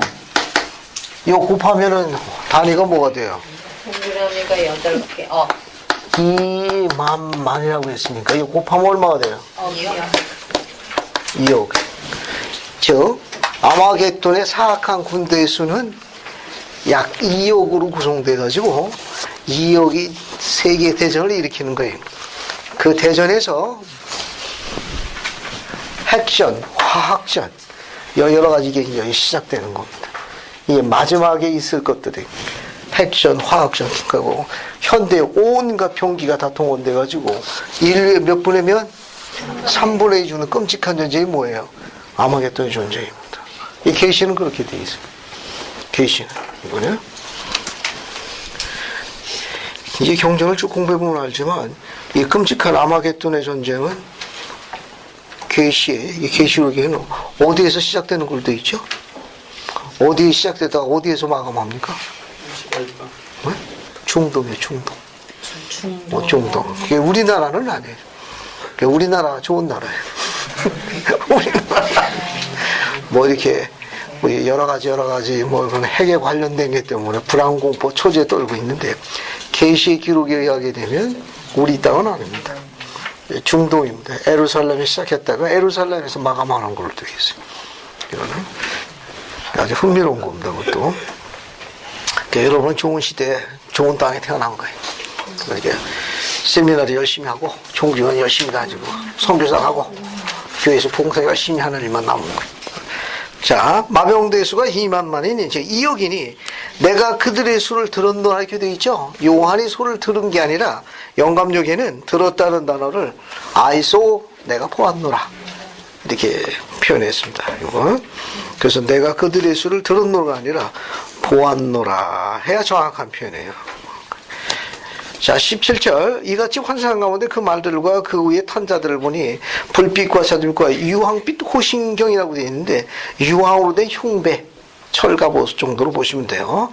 말들의 머리는 사자머리 같고 그 입에서는 불과 연기 유황이나 전쟁이 이제 진행 중인 양상을 이야기하는 겁니다. 이 세 장 자기 입에서 나오는 불과 연기 유황으로 말미암아 이 아마겟돈의 전쟁 진행 상태를 이야기하는 거예요. 사람 3분의 1이 죽음을 당하더라. 끔찍하죠? 네. 예, 끔찍한 겁니다. 자, 그러니까 지금 현재 우리 세계 인류가 몇 억 정도 돼요? 60억. 60억이라 합시다. 60억. 야, 심심풀이로. 우리 또 숫자 계산하면 재밌거든요. 60억에 얼마가 죽는 거예요? 3분의 죽으면 얼마가 죽는 겁니까? 20억이 죽는 거예요. 그럼 20억이면 얘입니다. 예, 알겠어요? 예, 이게 어느 정도 죽어야 되는지 알아보자고요. 그러면 어느 나라가 절단 나야 되는 겁니까? 통째로. 중국. 잘 찾았네. 몇 억? 13억. 아직 7억 모질라네. 네. 어디 추천하면 돼? 인도. 인도 우리나라가 수출 많이 하는데. 독도를 자기 거라고 우기는 나라가 있죠. 일본. 거기 인구가 몇 억입니까? 2억이 안 되는 한 2억, 약 2억 될 거예요. 2억. 그럼 13억에다 그 나라까지 정리한다 그러면? 15억. 예. 그러면 15억이야, 15억. 그러니까 지구상에 일단 중국이 없어져야 돼. 일본도 없어져야 되고, 그래도 5억이 더 없어져야 돼. 알겠습니까? 그게 엄청난 끔찍한 전쟁이에요. 이 전쟁이 끔찍한 거. 지구의 3분의 1이 사라진다고 그랬으니까 최소 20억 정도만 해도 그 엄청난 나라에 죽고 일본 다 없어지고도 5억이 더 추천돼야 됩니다. 이게 우선순위로 뽑아줘야 돼, 이걸. 흥미롭죠? 우리나라는 거기서 빠져야 돼요. 지금 뭐 여러 정상 들어가지고 우리 장사하고 있으니까. 이건. 자, 흥미로운 것 중에 하나입니다. 뒤로 넘어갑니다. 이제 여러분 어디를 보시는가 하면은 이제 10장 봐요. 10장은 다른 사건이에요. 10장 보세요. 10장은 다른 사건을 언급하고 있습니다. 그 와중에 다른 사건을 언급하고 있는 거예요. 자, 거기 10장 1절 보세요. 내가 봄에 힘센 다른 천사가 구름을 입고 하늘에서 내려오는데 그 머리에는 무지개가 있고 그 얼굴은 해 같고 그 발은 불기둥 같더라. 이 힘센 다른 천사의 특징이 뭐냐면은 하늘에서 내려오는데요. 머리 위에는 무지개가 있어요. 무지개는 성약의 상징입니다. 얼굴이 해 같고 그 발은 불기둥 같다. 이것은 그리스에 대한 표현이에요. 따라서 힘센 다른 천사는 누굴 이야기하느냐? 그리스도 하나님의 아들 그 자신을 언급한 다른 표현이에요. 이거는 위에 화살표시 따라가요. Another mighty angel, another 다른 mighty angel 힘센 다른 천사. 누구냐? 하나님의 아들 그 자신을 언급하는 표현이에요. 왜냐하면 머리에는 무지개가 있고 성약의 상징이고 또 얼굴이 해갖고 그 불은 발기둥 같으신 분은 오직 주님에게 쓰이는 상징적 표현입니다. 주님을 언급한 표현이에요. 그 다음에 4절 보면 일곱 울에 영문은 썬더라고 되어 있는데 소리라고도 번역할 수 있다는 거. 보이스에서 해가지고 그 정도만 보시면 돼요. 자, 그 다음에 7절 일곱 천사가 소리내는 날. 아까 설명했습니다. 나팔을 부는 거의 의미가 교리학생 77편 어디에 있다? 12절에 있습니다. 내용은 뭐예요? 나팔을 분다는 의미는 그리스의 재림의 길을 예비하는 것을 상징적으로 표현한 표현이 나팔을 분다는 뜻입니다. 옆으로 가요. 옆으로. 저 8절부터 11절까지 한번 읽어보겠습니다. 이 내용도 재미있어요. 그래서 8절 9절을 박하늘 자매님이 읽고 그 다음에 뒤에 김건영 제가 10절 11절 한번 읽어봐요. 하늘에서 나서 내게 들리던 음성이 또 내게 말하여 이르되 내가 가서 바다와 땅을 밟고 서 있는 천사의 손에 서 놓인 두루마리를 가지라 하기로 내가 천사에게 나아가 작은 두루마리를 달라 한즉 천사가 이르되 갖다 먹어버리라. 내 배에는 쓰냐 내 입에는 꿀같이 달리라 하거늘 내가 천사의 손에서 작은 두루마리를 갖다 먹어버리니 내 입에는 꿀같이 다나 먹은 후에 내 배에서는 쓰게 되리라. 그가 내게 말하기를 내가 많은 백성과 나라와 방언과 임금에게 다시 예언하여야 하리라 하더라. 감사합니다. 여러분 9절 보세요. 내가 천사에게 나가 작은 두루마리를 달라 한듯 천사가 이르되 갖다 먹어라. 내 배에는 쓰나 내 입에서는 꿀같이 달리라 하더라. 내가 천사의 손에서 작은 두루마리를 갖다 먹어버리니 내 입에서는 꿀같이 다나 먹은 후에 내 배에서는 쓰게 되더라. 천사가 내게 말하기를 네가 많은 백성과 나라와 방언과 임금에게 다시 예언하여야 하리라 하더라. 증거해야 하더라. 교리학생 77편 14절로 갑니다. 자, 그러면 그 요한이 먹은 책은 뭐에 관한 건지 계시를 보겠습니다. 요한이 먹은 책은 뭔지 77편 14절 보겠습니다. 봤습니까? 이거 한번 읽어볼게요. 저기 뒤로 가가지고 노경록 형제 한번 읽어볼까요? 77편 14절. 계시록 10장에 기록된 요한이 먹은 작은 책을 우리는 어떻게 이해해야 합니까? 아, 우리는 그것을 이해하여야 하니 곧 그가 이스라엘 지파들을 집합시켜야 하는 사명과 의식이니라. 보라, 이는 일라이었으니 기록된 바와 같이 반드시 와서 모든 것을 회복할 자입니다. 감사합니다. 자, 여러분 다시 보세요. 14절. 계시록 10장에서 언급된 요한이 먹은 작은 책을 우리는 어떻게 이해해야 합니까? 우리는 이같이 이해해야 하나니 그가 이스라엘 지파를 집합시키는 사명과 의식이니라. 따라서 계시자 요한은 어떤 사명을 갖고 있는 겁니까? 이스라엘 지파를 모으는 중요한 임무를 갖고 있습니다. 예? 오케이. 계시자 요한이 작은 책을 먹었어요.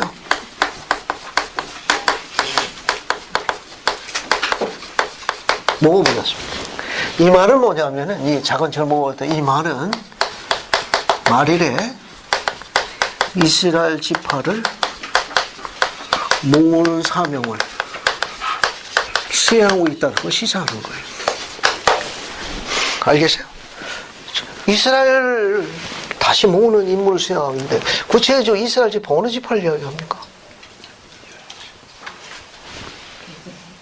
네? 이용 형제님, 잊어버린 열 지파를 모으는 작업을 하고 있는데 지금 진행 중인 거예요. 계시자 요한이 먹어보는 책이 뭐냐면 그 안에 사명이 들어있어요. 어떤 사명이냐? 뭐라고 되어 있는가 하면은 일라이어스니, 그죠?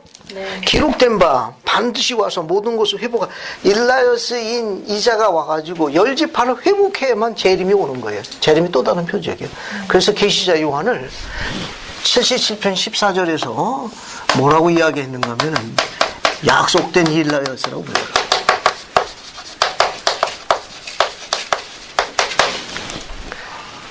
그러니까 일라이어스 다른 호칭이에요. 계시자 요한의 다른 호칭이에요. 다른 명칭. 일라이어스가 종류가 많아요. 이름도 되고 또는 그 직함을 나타내는 그 호칭으로 사는 것도 경우가 많이 있는데 그 많은 직분을 나타내는 이름 가운데 약속된 일라이어스라는 명칭을 쓸 수 있는 사람은 계시자 요한이에요. 됐습니까? 네. 이해해 주시면 좋아요. 이건 어디서 근거를 두는가 하면은 요한이 작은 책을 먹었는데 이스라엘 지파를 모으는 사명을 위임받았습니다. 그걸 수행해야 돼. 그 의식과 사명을. 그래서 그 일라이어스가 모든 걸 회복하고 약속된 일라이어스, 그가 와야 이제 재림이 이제 시작되는 거예요. 그래서 계시자 요한의 사명은 뭐냐? 잊어버린 열 지파를 다시 모아서 데려오는 일입니다. 그 일이 지금 진행 중에 있습니다. 그리고 또 그 약속 때문에 그를 뭐라 부르는가 하면 계시자 요한을 경전에서 약속된 일라이어스 부르는 건 계시자 요한을 지칭하는 표현이에요. 됐죠? 자, 그 다음에 9절 봐요. 9절. 내 배에는 쓰나라고 되어 있죠? 네. 그러나 입에서는 어떻게 되어 있어요? 입에서는 꿀같이 달다. 근데 하나님의 말씀은 의로운 자에게는 어때요? 꿀같이 단 거예요. 네. 그러나 속이 쓰리다는 건 뭐냐? 화살표 따라갑시다. 9절 옆에 화살표시. 하나님의 말씀을 들었으나 그것을 거역한 자에게 내리는 하나님의 심판을 생각할 때 어떻게 됩니까? 가슴이 아픈 거예요. 알겠어요? 속이 쓰린 거예요. 그러니까 내 배에는 쓰다. 즉 하나님의 말씀을 전파했으나 그것을 받아들이지 않은 자들은 어떻게 돼요? 그들에게 임할 심판에 대해서 그가 비통하기 때문에 속이 아픈 거예요. 그런데 그 말씀의 약속은 어때요? 의로운 자들은 이런 끔찍한 아마겟돈의 전쟁이든지 이런 여러 가지 많은 재앙이 있음에도 불구하고 그분께서 어떻게 해요? 인침을 받은 자들은 해하지 말라. 보호하시니까. 그건 그냥 너무너무 다른 말씀. 하지만 말씀을 전파했지만 받아들이지 않은 자 임하는 이 끔찍한 이 심판을 생각했을 때 그 비통함이 내 속에는 쓰리다. 그렇게 묘사한 거예요.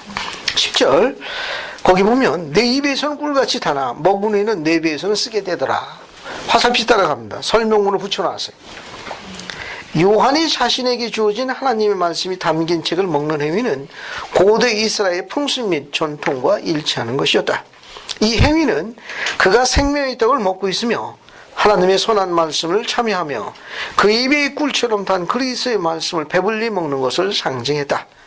그러나 이것은 그의 내장에는 몹시 쓰라렸다. 즉 주님의 말씀을 전파받은 사람에게 약속된 심판과 재앙으로 인하여 그는 절망하고 영혼의 슬픔을 느꼈던 것이다.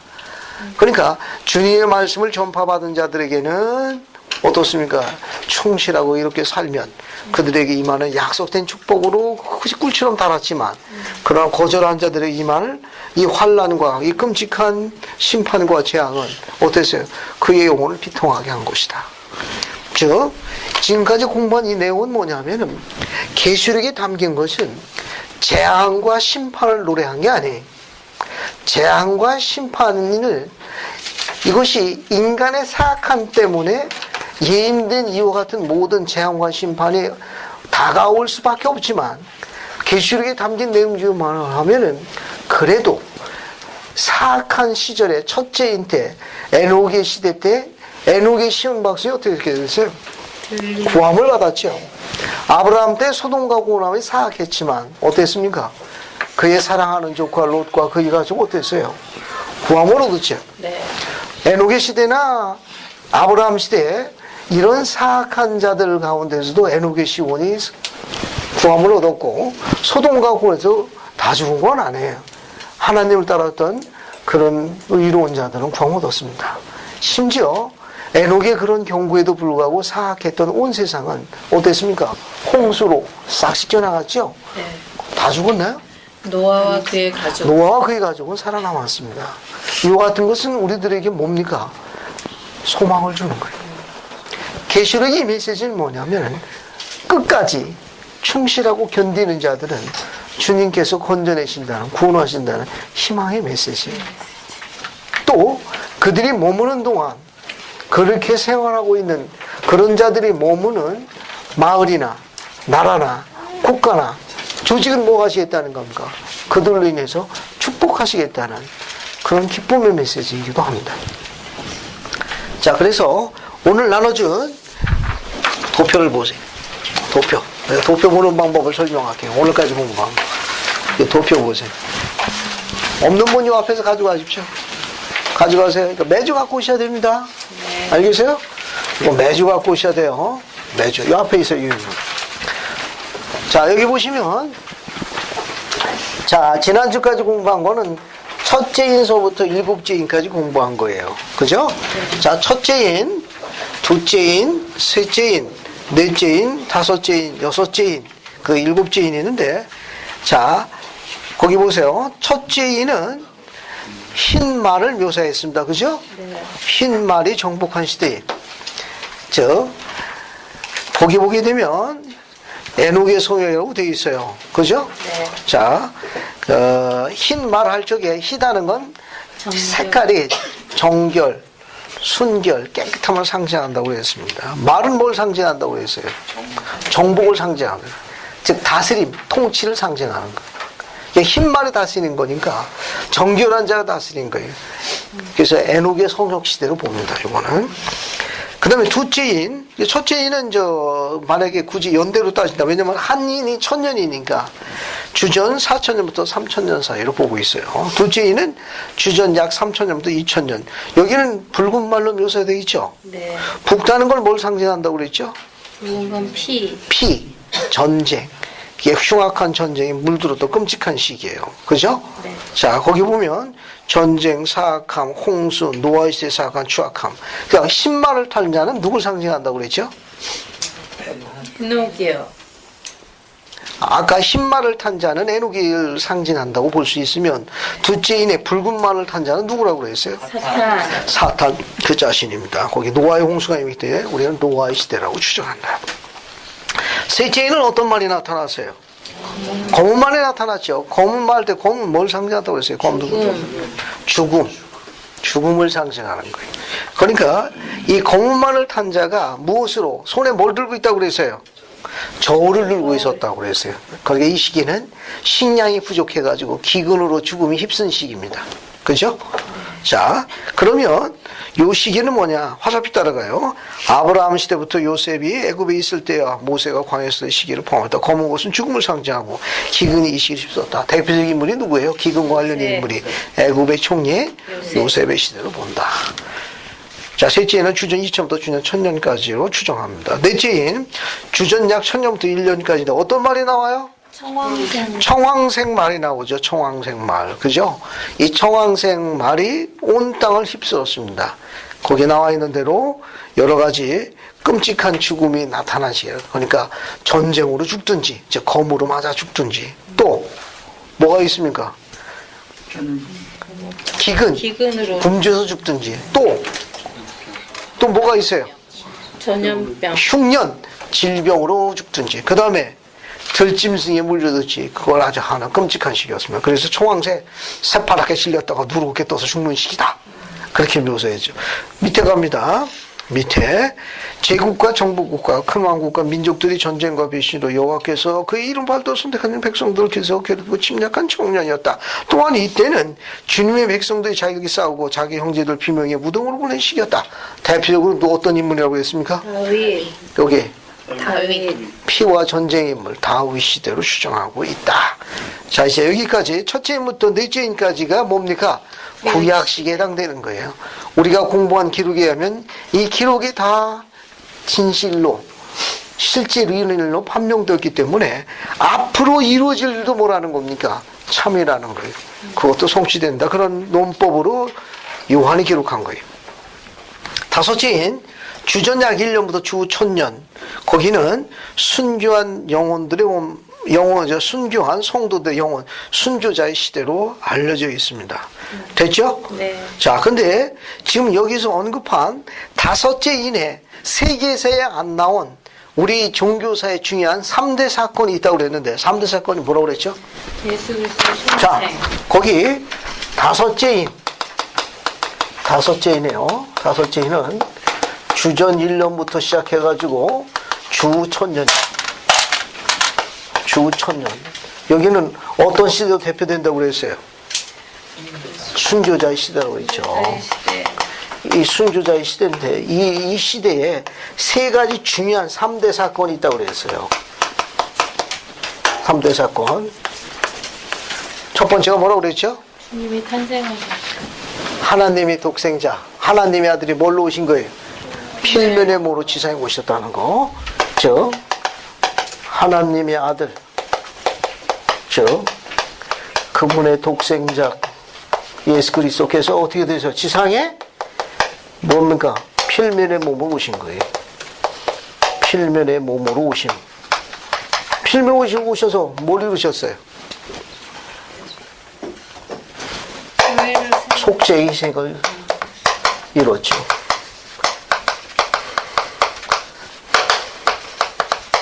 대속하신 사건. 이게 중요한 사건. 다섯째 때 있었던 사건. 또 하나가 또 뭐가 있죠? 네? 교회를 그렇죠. 그리스도의 교회가 조직됐어요. 그리스도의 교회 조직됐고 어떻게 돼요? 그리스도의 교회 조직되고 또 복음이 전파됐어요. 복음이 전파돼. 이 중요한 사건. 세 번째는 뭡니까? 그렇죠. 사도들이 순교 후. 사도들의 순교 후. 대배도의 어두운 밤에 들어갑니다. 어두운 밤에 들어서. 이 사건이 있던 게 언제예요? 다섯째인에 있었던 사건이에요. 자, 여섯째인 갑시다. 여섯째인은 뭐예요? 주 1000년부터 2000년 우리 시대를 이야기하는 거예요. 여섯째는 그 여섯째. 거기 우리 시대의 특징이 뭡니까? 때가 찬 격리의 특징이 뭐예요? 말일의 표적이. 말일의 표적이 뭐예요? 여섯째인. 복음이 회복됐어요. 자, 여섯째인은 주후 1000년부터 시작해가지고 2000년까지 사건인데 특징이 뭐냐? 큰 재앙이에요. 큰 재앙. 이 재앙은 소위 말일의 표적으로 알려져 있어요. 말일의 표적으로 알려진 거. 표적들. 크게 세 가지가 있다고 그랬죠? 네. 크게 세 가지. 하나가 뭐예요? 재난. 전쟁과 전쟁의 소문이 끊이지 않아서 온 땅이 통과하고 사람들은 실신 상태에 접어든다고 이야기했어요. 그 다음 가족 간의 사랑이 식어진다는 거. 또 뭐가 있어요? 네? 불경기. 그래도 뭐 많이 기억하고 계시네. 자연재해. 자, 전쟁과 전쟁의 소문이 끊이지 않는 특징이 우리 시대에 갖고 있는 중요한 특징 중에 하나입니다. 또 뭐가 있어요? 큰 지진과 네? 자연재해. 한마디로 이야기해가지고 불법이 성행한다고 그랬죠. 기억합니까? 네. 예, 불법이 난무하는 시간이에요. 불법이 난무하는 시기예요. 이게 불법이 난무하는 것 중에 하나 또 뭐가 있냐? 가족 간의 사랑이 가족 간의 사랑이 뭐예요? 가족 간의 사랑이 식어지고 가족 간에 식어지고 여기 또 뭐가 있다는 거예요? 불경기가 임한다고 그랬죠. 이게 여섯째 우리 시대의 특징이에요. 세 번째가 뭐예요? 지금 말씀을 다 해 올린 겁니다. 그죠? 네. 또 새삼스럽게 또 꼬뻑꼬뻑 계신 분들이 많아요. 다 말씀 올리신 일입니다. 이게. 여러분 찾아보시면 여기저기 많이 적혀 있다고 이게. 또 오늘 또 새삼스럽게 언제 얘기했냐? 다시 세 번째가 뭐예요? 기상재해. 기상재.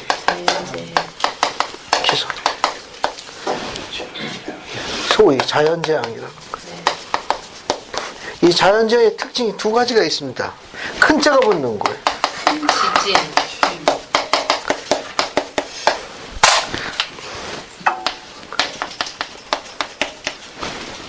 지진. 이변. 큰. 이변. 네? 이변. 우박. 큰 우박.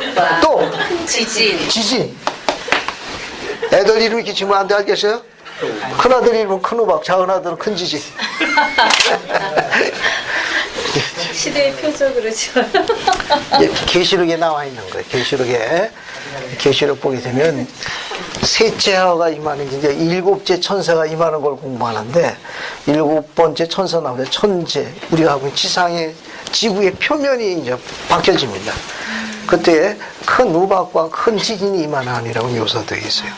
기상이변, 천재지변되어 있습니다. 이건 이렇게 기억해 두세요. 자, 지금 도표 보는 법 설명하고 있습니다. 옆에 작은 또 하나 또 있죠? 의로운 자들이 인침을 받는 동안 파괴가 보류됨. 복음회복. 기억합니까? 땅의 네모퉁이에 누가 있었어요? 천사. 땅의 네모퉁이에 땅과 바다나 나무를 해할게 할 권세를 가진 네 천사가 있었죠. 지구를 뭐 하려고? 태워버리려고. 알겠습니까? 그 태워버리려는 네 천사를 누가 말렸어요? 네? 다른 천사. 어디서 올라왔다고 그랬어요? 동방. 해 돋는 데서 올라온 다른 천사가 지구를 해할 권세를 가진 멸망의 천사, 심판의 천사들에게 뭐라고 외쳤지요? 잠시 멈춰라. 이경무 형제가 침착하게 이야기해 주겠습니다. 기억나는 대로. 그들을 인침을 할 때까지 그들을 해하지 마라. 감사합니다. 이게 해 돋는데 동쪽에서 올라온 다른 천사들이 뭐라고 외쳤는가 하면은 우리가 하나님의 종들의 이마에 뭐 하는 동안? 인치는 동안 뭐 하지 말라? 즉 땅이나 바다나 나무나 아무것도 하지 말라. 그 천사들이 심판의 천사에게 어떤 목소리 이야기했죠? 작은 목소리, 큰 목소리.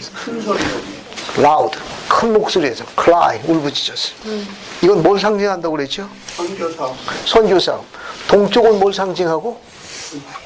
동쪽에서 올라왔다는 걸 뭘 상징하고? 치매 예방에 도움돼. 복음의 회복을 상징하는 거예요. 동쪽에서 올라왔다는 건 복음의 회복을 상징해서 복음이 전파되는 걸 이야기하는 거예요. 그 천사들이 울부짖었다는 큰 목소리는 선교사업을 상징하는 거예요. 그 다음에 하나님의 종들이 뭐에 인친다는 사업은 무슨 사업? 성전 사업이요. 그러니까 선교 사업과 성전 사업이 수행되는 땅이나 바다나 나무는 뭐 하지 말라? 손대지 말라 그런 말이에요.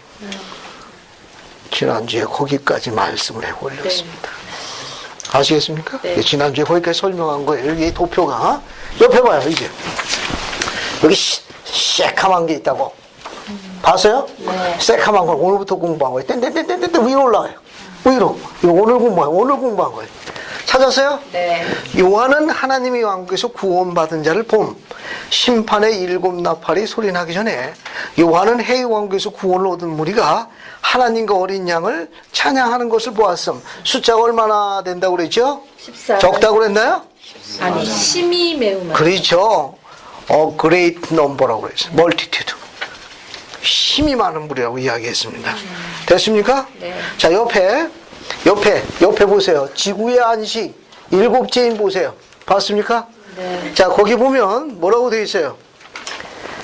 주후 약 2000년부터 3000년, 복천년 들어가기 직전에 복천년을 이야기한 건데, 천사들이 불을 내려 황폐하게 함, 그 다음에 불과 전제, 멸망 전제 이만 화살표 따라가요. 거기 보면은 뭐가 있어요? 일곱 나팔을 부는 일곱 천사가 나오죠? 오늘 공부한 거예요. 그 화살표 밑으로 따라가요. 좌측편, 맨 밑에 큰 직사각형. 찾았어요? 네. 자, 거기 보면 오늘 공부한 거예요. 일곱 나팔을 부는 천사.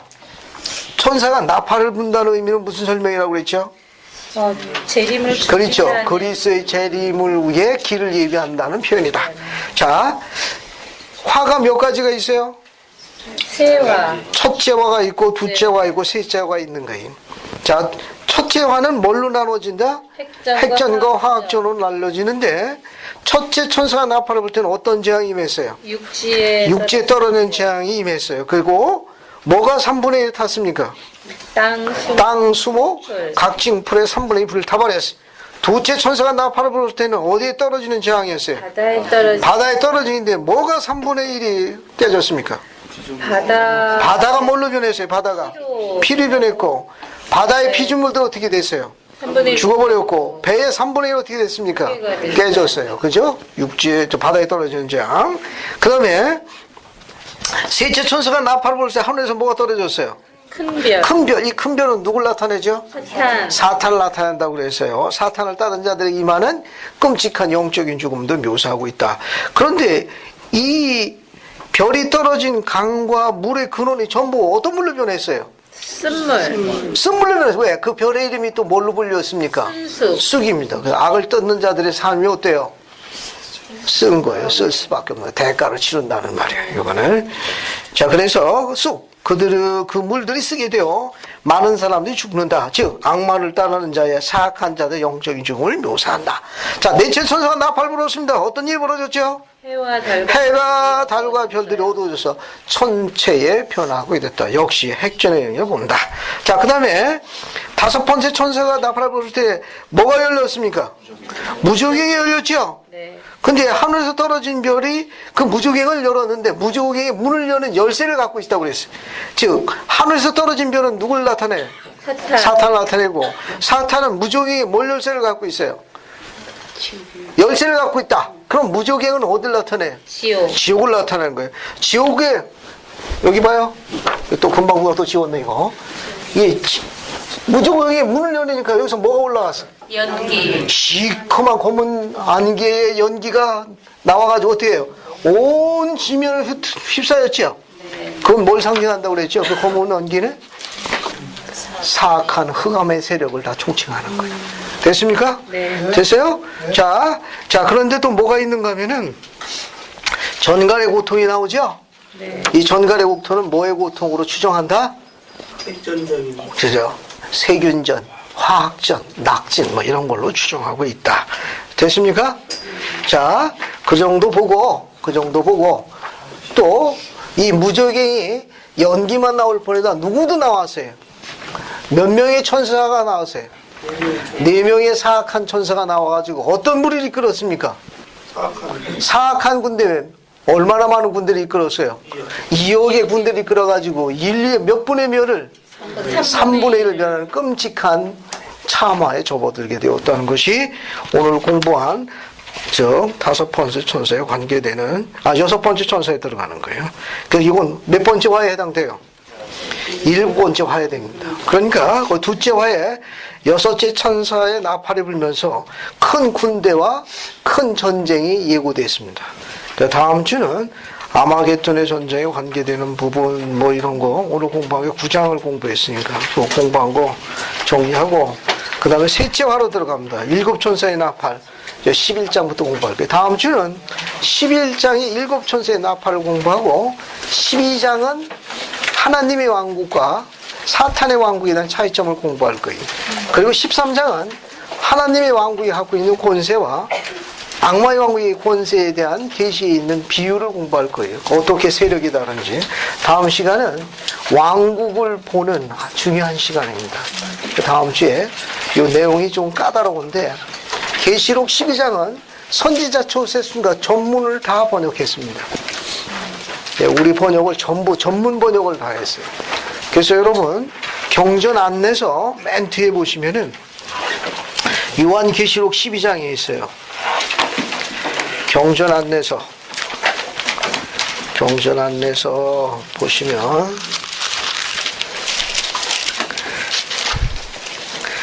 어디 보세요? 340쪽 보세요. 340쪽. 경전에서 맨 뒤에 보면 조셉 스미스 여기 나와요. 그래서 340쪽 좌측편 맨 밑에 봐요. 찾았습니까? 조성, 계시록 12장 1절부터 10절 해가지고 전문 번역을 다 했습니다.